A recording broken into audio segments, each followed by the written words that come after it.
In the news this morning, well, it's the same problem 3 months later. Once again, local election results were not released until hours after the polls closed. KIC's Jordan Shefty explains what the problems were this time around. Jordan.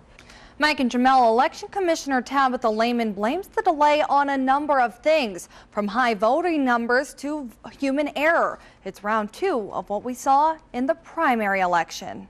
This is just crazy. I mean, New Jersey has their results, and with all the problems they've had, the whole country has elected a president, and we have 0% in Sedgwick County. This is ridiculous. Watch parties cleared out. I had to go away with still not knowing anything. Candidates grew restless. It does take a lot. It does take a lot emotionally, I think, out of an individual to sit there and wait for any type of update. Waiting hours for local election results to be released. When Bill Gale was election commissioner or Marilyn Chapman, you go back, it was 100% by now. Instead, we're at 0%. Sedgwick County did not see any numbers until 11 o'clock last night. It's going to be a while, I'm sorry.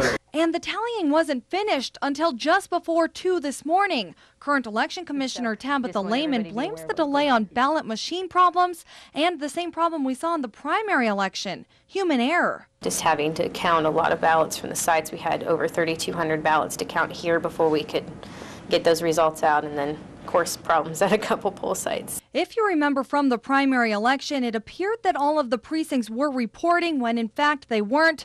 Well, history repeated itself. We thought we had identified the issue and done some testing, and it was something completely different now we've discovered. Those waiting at the watch parties say they're tired of the excuses. We've seen a presidential race called, and we've got people here who have no idea where they're at, and there's some pretty high levels of frustration out here. To have 0 results, to have them release nothing till this time, is this late, is just, as far as I know, it's unprecedented.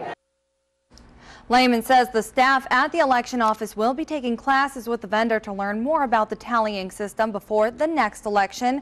She says that despite the issues and delay last night, she is confident about the accuracy of votes, and official complaints are already beginning. The Kansas Republican Assembly says they are calling for an investigation of the Sedgwick County Election Commission. Okay, thank you, Jordan, for that report.